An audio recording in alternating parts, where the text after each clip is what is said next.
Hello friends, good morning all of you. I am Devi Singh sir. आज आपके लिए लेकर के आए हैं चाइल्ड डेवलपमेंट का एक बहुत ही इंटरेस्टिंग टॉपिक फ्रेंड्स आपके लिए, कोहलबर्ग का नैतिक विकास का सिद्धांत। आज हम आपको कराने वाले हैं फ्रेंड्स, डिटेल में हम आपको बताएंगे कोहलबर्ग का नैतिक विकास का सिद्धांत क्या है और वो कहाँ के रहने वाले थे, कितनी अवस्थाएं उन्होंने अपने सिद्धांत में यहाँ पर दी हैं। सभी बातों को हम आपको डिटेल से बताएंगे जो आपके ऑल इंडिया टेट्स और यहाँ पर बीएड, सीटेट और जो भी आपकी प्रतियोगी परीक्षाएं होती हैं जिसमें चाइल्ड डेवलपमेंट पूछा जाता है, वहाँ पर कोहलबर्ग का सिद्धांत अपने आप में विशेष मायने रखता है। तो यहाँ पर देखिए फ्रेंड्स, हम आपको दिखा देते हैं, ये कोहलबर्ग साहब का ये फाइल फ़ोटो है यहाँ पर, और हम आपको इसके बारे में पूरी जानकारी यहाँ पर देंगे फ्रेंड्स। जन्म जो इनका हुआ था 25 अक्टूबर 1927 न्यूयॉर्क, संयुक्त राज्य अमेरिका में इनका जन्म हुआ था 25 अक्टूबर सन 1927 को। मृत्यु 19 जनवरी 1987 विंथ्रॉप, मैसाचुसेट्स, संयुक्त राज्य अमेरिका में इनकी मृत्यु हुई थी। जो पूर्ण नाम था इनका लॉरेंस कोहलबर्ग था। मशहूर किसके लिए थे? ये कोहलबर्ग का नैतिक विकास का सिद्धांत इन्होंने दिया था, जो बहुत ही फेमस सिद्धांत है अपने आप में। इनकी जो पत्नी थी उनका नाम जो है वो है लूसीले स्टिगबर्ग। इनका विवाह 1955 से 1987 तक यहाँ पर चला है, जो वैवाहिक जीवन है मरण पर्यंत। पुस्तक जो लिखी थी कोहलबर्ग साहब ने, दी साइकोलॉजी ऑफ मॉरल डेवलपमेंट, ये इन्होंने पुस्तक लिखी थी। कई बार यहाँ से क्वेश्चंस पूछ लिए जाते हैं फ्रेंड्स, आपको पता है कोहलबर्ग की मैंने यहाँ पर आपको पूरी यहाँ पर जानकारी आपको दी है। मनोवैज्ञानिक लॉरेंस कोहलबर्ग का नैतिक विकास का सिद्धांत क्या है, किस तरीके से उन्होंने इस सिद्धांत को दिया, क्या क्या इसके यहाँ पर विचार रहे हैं मनोवैज्ञानिक लॉरेंस कोहलबर्ग के। तो यहाँ पर फ्रेंड्स बहुत सारी बातें हम आपको बताएंगे। तो यहाँ पर देखिए, लॉरेंस कोहलबर्ग कई सालों से हार्वर्ड विश्वविद्यालय के प्रोफेसर थे। 1970 के दशक की शुरुआत में अपने काम के लिए प्रसिद्ध हो गए। उन्होंने एक विकास मनोवैज्ञानिक के रूप में शुरू किया और फिर नैतिक शिक्षा के क्षेत्र में चले गए। वह विशेष रूप से नैतिक विकास के सिद्धांत के लिए जाने जाते थे, जिसे उन्होंने Harvard centre for moral education, नैतिक शिक्षा में आयोजित शोध अध्ययनों के माध्यम से लोकप्रिय यहाँ पर किया। तो फ्रेंड्स, यहाँ पर हम आपको बताने वाले हैं, सबसे पहले हम कोहलबर्ग की सबसे मज़ेदार कहानी के बारे में आपको हम यहाँ पर रूबरू कराते हैं। कोहलबर्ग 1958 की सबसे अच्छी तरह से ज्ञात कहानियों में से एक हेनज नामक व्यक्ति से संबंधित है, जो यूरोप में कहीं पर रहता था। तो हेनज नामक जो व्यक्ति था उसकी कहानी हम आपको बताने वाले हैं कोहलबर्ग के माध्यम से फ्रेंड्स। हेनज की पत्नी एक विशेष प्रकार के कैंसर से मर रही थी। यहाँ पर जो हेनज की जो पत्नी थी, किसके बारे में, किस कहानी के बारे में कोहलबर्ग साहब ने बताया? तो हेनज की पत्नी के बारे में बताया था उन्होंने, जो यूरोप का निवासी था। उनकी पत्नी कैंसर रोग से मर रही थी। बहुत सारे क्वेश्चंस यहाँ पर आपके अटेम्प्ट हो जाते हैं फ्रेंड्स। तो मनोवैज्ञानिक लॉरेंस कोहलबर्ग का नैतिक विकास का जो सिद्धांत है, चलते हैं आगे। जो कैंसर से वो पत्नी मर रही थी, डॉक्टरों ने कहा कि एक दवाई है जिससे शायद उसकी जान बच जाए। वो एक तरह का रेडियम था, जिसकी खोज उस शहर के एक फार्मासिस्ट ने उस दौरान की थी। दवाई बनाने का खर्चा बहुत था और दवाई वाला दवाई बनाने के खर्च से 10 गुना ज़्यादा पैसे मांग रहा था। उस औरत का इलाज करने के लिए उसका पति हाइनज उन सबके पास गया जिन्हें वह जानता था, फिर भी उसे केवल कुछ पैसे ही उधार मिले, जो दवाई के दाम से आधे ही थे। उसने, हेनज ने दवाई वाले से कहा कि उसकी पत्नी मरने वाली है, वो उस दवाई को सस्ते में दे दे। वह उसके बाकी पैसे बाद में देगा। फिर भी दवाई वाले ने मना कर दिया। दवाई वाले ने कहा कि मैंने यह दवाई खोजी है, मैं इसे बेचकर पैसा कमाऊंगा। तब हाइनज ने मजबूर होकर उसकी दुकान तोड़कर वो दवाई अपनी पत्नी के लिए चुरा ली। यह कहानी उन 11 कहानियों में से एक है जो कोहलबर्ग ने नैतिक विकास को जानने के लिए इस्तेमाल की थी। यह कहानी पढ़ने के बाद जिन बच्चों से साक्षात्कार लिया गया, यहाँ पर उन्हें नैतिक दुविधा पर बनाए गए कुछ प्रश्नों के उत्तर देने होते थे। क्या हाइनज को वो दवाई चुरा लेनी चाहिए थी? क्वेश्चन नंबर फर्स्ट आपका बन चुका है फ्रेंड्स इस कहानी को लेकर के। क्या चोरी करना सही है या गलत है, क्यों? ये सेकंड क्वेश्चन आपका यहाँ पर। चलते हैं नेक्स्ट क्वेश्चन जो आपका बना यहाँ पर। क्या यह एक पति का कर्तव्य है कि वो अपनी पत्नी के लिए दवाई चोरी करके लाए? क्या दवाई बनाने वाले को हक है कि वो दवाई के इतने पैसे मांगे? क्या कोई ऐसा कानून नहीं है जिससे दवाई की कीमत पर अंकुश लगाया जा सके? क्यों और क्यों नहीं? तो ये बहुत सारे क्वेश्चंस यहाँ पर पैदा हो जाते हैं फ्रेंड्स। तो नैतिक विकास की अवस्थाएं हम आपको बताते हैं। यहाँ पर कोहलबर्ग ने नैतिक विकास की कुल 6 अवस्थाओं का वर्णन किया है। डिटेल से हम आपको सभी अवस्थाओं के बारे में बताएंगे, लेकिन इन्होंने 2-2 अवस्थाओं को एक साथ रखकर उनके 3 सतर बना दिए हैं। ये 3 सतर निम्न प्रकार से हैं। तो यहाँ पर देखिए, प्री कन्वेंशनल, सेकंड है आपका यहाँ पर कन्वेंशनल, थर्ड है आपका पोस्ट कन्वेंशनल। तो यहाँ पर देखिए 3 प्रकार की अवस्थाएं, 2-2 भाग यहाँ पर कर दिए हैं। प्री कन्वेंशनल, यहाँ पर जब बालक किसी बाहरी तत्व या किसी भौतिक घटना के संदर्भ में किसी आचरण को नैतिक अथवा अनैतिक मानता है तो उसकी नैतिक तर्क शक्ति प्री कन्वेंशन सतर की कही जाती है। इस सतर के अंतर्गत 2 अवस्थाएं आती हैं प्री कन्वेंशनल में। कौन कौन सी आती हैं फ्रेंड्स? वो आती हैं, फर्स्ट है आपकी आज्ञा एवं दंड की अवस्था, सेकंड है आपकी अहंकार की अवस्था। चलते हैं अपने वीडियो में आगे की तरफ। कन्वेंशनल सतर, यहाँ पर इस सतर को भी 2 उप अवस्थाओं में विभाजित किया जाता है जो आपकी यहाँ पर हैं प्रशंसा की अवस्था और सामाजिक व्यवस्था के प्रति सम्मान की अवस्था।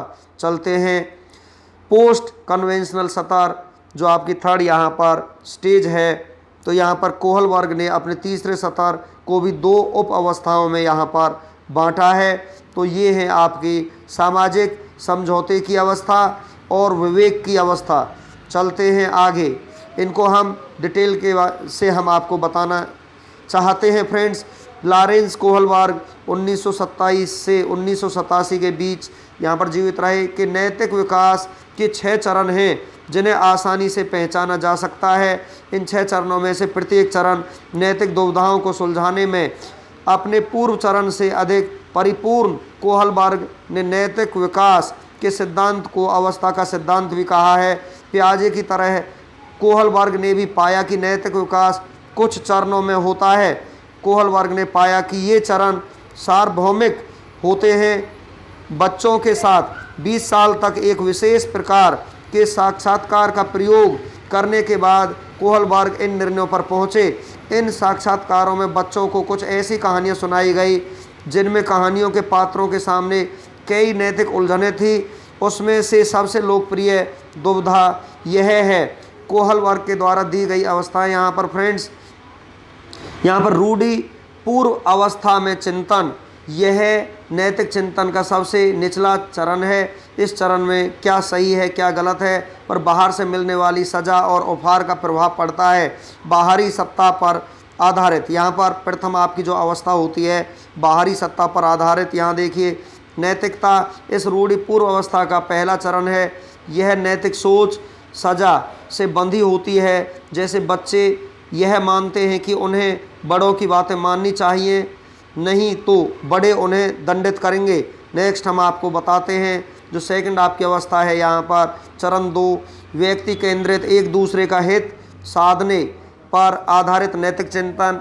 यह रूढ़ि पूर्व अवस्था का दूसरा चरण है। यहाँ बच्चा सोचता है कि अपने हितों के अनुसार कार्य करने में कुछ गलत नहीं है, पर हमें साथ में दूसरों को भी उनके हितों के अनुरूप काम करने का मौका देना चाहिए। अतः इस सत्र की नैतिक सोच यह कहती है कि वही बात सही है जिसमें बराबरी का लेन देन हो रहा हो। अगर हम दूसरे की कोई इच्छा पूरी कर दें तो वो भी हमारी इच्छा यहाँ पर पूरी कर देंगे। तो यहाँ पर रूढ़िगत चिंतन 10 से 13 वर्ष के लिए यहाँ पर बताया गया है। यह कोहलबर्ग के नैतिक विकास के सिद्धांत की दूसरी अवस्था है। इस अवस्था में लोग एक पूर्व आधारित सोच से चीज़ों को देखते हैं। जैसे देखा गया है कि अक्सर बच्चों का व्यवहार उनके माँ बाप या किसी बड़े व्यक्ति द्वारा बनाए गए नियमों पर आधारित यहाँ पर होता है। चरण जो थर्ड आपका आता है, तीसरी अवस्था जो है अच्छे आपसी व्यवहार व संबंधों पर आधारित नैतिक चिंतन, यह कोहलबर्ग के नैतिक विकास के सिद्धांतों की तीसरी अवस्था है। इस स्थिति में लोग विश्वास, दूसरों का ख्याल रखना, दूसरों के निष्पक्ष व्यवहार को अपने नैतिक व्यवहार का आधार मानते हैं। बच्चे और युवा अपने माता पिता द्वारा निर्धारित किए गए नैतिक व्यवहार के मापदंडों को अपनाते हैं जो उन्हें उनके माता पिता की नज़र में एक अच्छा लड़का या अच्छी लड़की यहाँ पर बनाते हैं। नेक्स्ट है आपका फोर्थ जो चरण है, चौथी अवस्था आपकी जो है सामाजिक व्यवस्था बनाए रखने पर आधारित नैतिक चिंतन, यह कोहलबर्ग के सिद्धांतों की चौथी अवस्था है। इस स्थिति में लोगों के नैतिक विकास की अवस्था सामाजिक आदेश, कानून, न्याय और कर्तव्यों पर आधारित होती है। जैसे किशोर सोचते हैं कि समाज अच्छे से चले, इसके लिए कानून के द्वारा बनाए गए दायरे के अंदर ही रहना चाहिए। तो नेक्स्ट है यहाँ पर हम आपको और बताते हैं फ्रेंड्स, रूढ़ि से ऊपर उठकर नैतिक चिंतन। यहाँ पर देखिए यह कोहलबर्ग के नैतिक विकास के सिद्धांतों की यहाँ पर यह अवस्था, तीसरी अवस्था जो है हम बता चुके हैं। यहाँ पर देखिए आपकी जो पांचवी अवस्था आती है, सामाजिक अनुबंध, उपयोगिता और व्यक्तिगत अधिकारों पर आधारित नैतिक चिंतन, यह कोहलबर्ग के सिद्धांत की पांचवी अवस्था है। इस अवस्था में व्यक्ति यह सोचने लगता है कि कुछ मूल्य, सिद्धांत और अधिकार कानून से भी ऊपर हो सकते हैं।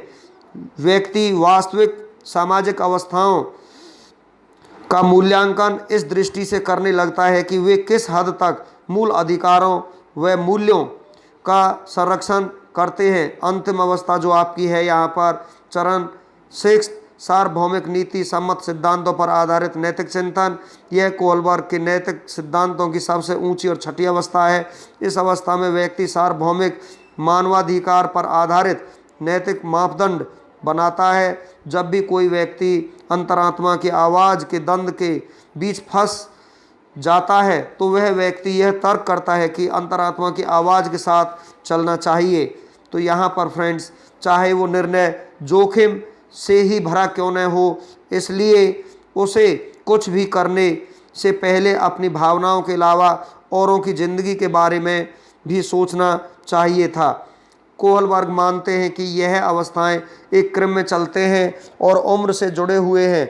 9 साल की उम्र से पहले बच्चे पहले सत्र पर काम करते हैं। अधिकतर किशोर तीसरी अवस्था में सोचते पाए जाते हैं, पर उनमें दूसरी अवस्था और चौथी अवस्था के सोच विचार के कुछ लक्षण भी दिखाई दे सकते हैं। यहाँ पर प्रारंभिक वयस्कता में पहुँचने पर कुछ थोड़े से लोग ही रूढ़िपूर्णता से ऊपर उठकर नैतिक तर्क देते हैं। तो यहाँ पर फ्रेंड्स, लेकिन वे कौन से सबूत हैं जो इस तरीके के विकास को प्रमाणित करते हैं? 20 साल के लंबे अध्ययन के परिणामों के अनुसार उम्र के साथ अवस्था 1 और 2 का उपयोग घटा है और अवस्था 4 जो 10 साल की उम्र के बच्चों के नैतिक तर्क में बिल्कुल भी नहीं आती, वह 36 साल की उम्र के 62% लोगों की नैतिक सोच में दिखाई दी। 5वीं अवस्था 20 से 22 साल की उम्र तक बिल्कुल भी नहीं आती और वह कभी भी 10% से ज़्यादा में नहीं दिखाई देती है। इसलिए नैतिक अवस्थाएं, जैसा कि कोहलबर्ग ने शुरुआत में सोचा था, उससे थोड़ी देर में आती है। और छठी अवस्था में चिंतन करना तो बहुत ऊंची अवस्थाओं में आता है, जो कि यहाँ पर बहुत विलक्षण है।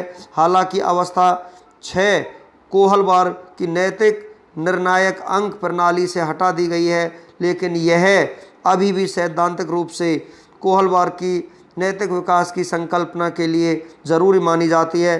कोहलबर्ग की अवस्थाओं का जो प्रभाव है उसके बारे में हम फ्रेंड्स आपको बताना चाहेंगे। यहाँ पर ऐसे कौन से कारक हैं जो कोहलबर्ग की अवस्थाओं से गुजरने पर असर डालते हैं। हालांकि हर अवस्था में नैतिक तर्क इस बात पर आधारित होता है कि कुछ स्तर का संज्ञानात्मक विकास होगा। कोहलबर्ग यह बहस करते हैं कि बच्चों का संज्ञानात्मक विकास उनके नैतिक चिंतन के विकास को सुनिश्चित नहीं करता है, बल्कि बच्चों की नैतिक तार्किकता यह दिखाती है कि उन्हें नैतिक सवालों और नैतिक द्वंद्व को हल करने के कैसे अनुभव मिले हैं।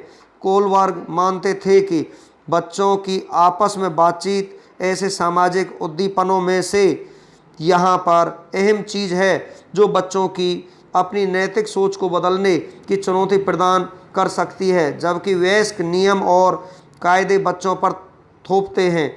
बच्चों में आपसी लेन देन उनको दूसरे व्यक्ति का दृष्टिकोण देखने और जनतांत्रिक ढंग से नियम बनाने का अवसर प्रदान करता है। कोहलबर्ग कहते हैं कि बच्चों में दूसरों का दृष्टिकोण लेने की क्षमता उनके नैतिक तर्क में प्रगति यहाँ पर लाती है। कोहलबर्ग के नैतिकता के सिद्धांतों की आलोचना निम्नलिखित बिंदुओं पर की गई है। नैतिक सोच और नैतिक व्यवहार। कोहलबर्ग के आलोचकों के अनुसार कोहलबर्ग के नैतिक सिद्धांतों का सारा ध्यान नैतिक सोच तक सीमित है और उनमें नैतिक व्यवहार के बारे में ज़्यादा बात नहीं की गई है। उनका कहना है कि नैतिक व्यवहार पर बात करना उतना ही ज़रूरी है जितना नैतिक सोच पर बात करना, क्योंकि कई बार लोग दिखाते हैं कि उनकी सोच काफ़ी नैतिक है परंतु उनका व्यवहार उसके विपरीत होता है। ज़रूरी नहीं है कि सोच का दावा करने वाले लोग नैतिक व्यवहार भी करें। तो फ्रेंड्स, यहाँ पर ये क्लियर कर दिया है आलोचकों ने कि नैतिक सोच में और नैतिक व्यवहार में बहुत ही बड़ा यहाँ पर अंतर होता है। इसलिए नैतिक सोच और नैतिक व्यवहार दोनों का अध्ययन करना जरूरी हो जाता है। जैसे नेता कई नैतिक दावे करते हैं परंतु उनका व्यवहार कई बार अनैतिक व उनके दावे के विपरीत होता है। इसके अलावा नैतिकता की समझ होते हुए भी लोग अनैतिक कार्य करते हैं। जैसे चोरों को पता है कि चोरी करना गलत काम है परंतु इसके बावजूद वह चोरी करते हैं। दूसरी ओर बंडूरा का कहना है कि काफ़ी लोग अपने अनैतिक व्यवहार को नैतिक उद्देश्यों से अपनी ओर समाज की नज़रों में सही सिद्ध करने की यहाँ पर कोशिश करते हैं। जैसे जिहाद के नाम पर किए जाने वाले हमले और गर्भपात विरोधी कार्यकर्ता जो बच्चे गिराकर गर्भपात करने वाले अस्पताल नष्ट करते हैं और डॉक्टरों का खून करते हैं। तो यहाँ पर नैतिक तर्कना का मूल्यांकन हम यहाँ पर करते हैं। फ्रेंड्स, आलोचकों का मानना है कि कोहलबर्ग के सिद्धांतों नैतिकता के मूल्यांकन पर खास ध्यान देना चाहिए। उनका मानना है कि जो कहानी कोहलबर्ग नैतिक तर्कों का मूल्यांकन करने के लिए इस्तेमाल करते हैं उनके आधार पर मूल्यांकन करना काफ़ी मुश्किल होता है। इसके अलावा कोहलबर्ग जो दुविधाएं प्रस्तुत करते हैं वे भी नैतिक तर्कों का मूल्यांकन करने के लिए असली ज़िंदगी में आने वाली दुविधाओं से काफ़ी अलग हैं। संस्कृति और नैतिक तर्क यहाँ पर फ्रेंड्स देखिए हम आपको बताते हैं। कोहलबर्ग के अनुसार उसकी नैतिक तर्कों की अवस्थाएं सार्वभौमिक हैं परंतु कुछ आलोचकों के अनुसार उसके सैद्धांतिक सांस्कृतिक रूप से पक्षपाती हैं। परंतु कोहलबर्ग और उसके आलोचक दोनों ही कुछ हद तक ठीक हैं। 27 संस्कृतियों में किए गए 45 अध्ययनों में कोहलबर्ग के सिद्धांतों की पहली 4 अवस्थाएं सार्वभौमिक पाई गई परंतु 5वीं और 6वीं अवस्थाएं सारी संस्कृतियों में नहीं पाई गई हैं। चलते हैं फ्रेंड्स आगे की तरफ। यह भी पाया गया है कि कोहलबर्ग की मूल्यांकन व्यवस्था में अन्य संस्कृतियों में पाए जाने वाले उच्च नैतिक तर्क समाहित नहीं है तथा नैतिक चिंतन जितना कोहलबर्ग ने सोचा था उससे ज़्यादा संस्कृति विशेष पर निर्भर करता है। भारत में हर जीव की पवित्रता और जीव संसार की एकता का नैतिक चिंतन, इजराइल में समुदाय की समता और सामूहिक सुख के चिंतन पर आधारित नैतिकता और न्यूगिनी में सामूहिक नैतिक दायित्व की सोच जैसे विचारों को कोहलबर्ग ने नैतिक तर्कों की अवस्थाओं में उच्च स्थान पर नहीं रखा जाएगा क्योंकि उनमें अन्य विचारों की तुलना में न्याय के विचार को ज़्यादा तवज्जो दी गई है। बावजूद इसके कि कोहलबर्ग के सिद्धांत काफ़ी सारी संस्कृतियों के लिए ठीक बैठते हैं परंतु वे कुछ संस्कृतियों की नैतिक अवधारणाओं को नहीं शामिल करते हैं। परिवार और नैतिक विकास। कोहलबर्ग का मानना है कि पारिवारिक प्रक्रिया बच्चों के नैतिक विकास के लिए कुछ खास जरूरी नहीं है। उनका कहना है कि बच्चे और माता पिता के बीच का संबंध बच्चों को एक दूसरे की राय लेने के बहुत कम अवसर देते हैं, बल्कि बच्चों को नैतिक विकास के ज़्यादा अवसर अपने दोस्तों के साथ मिलते हैं।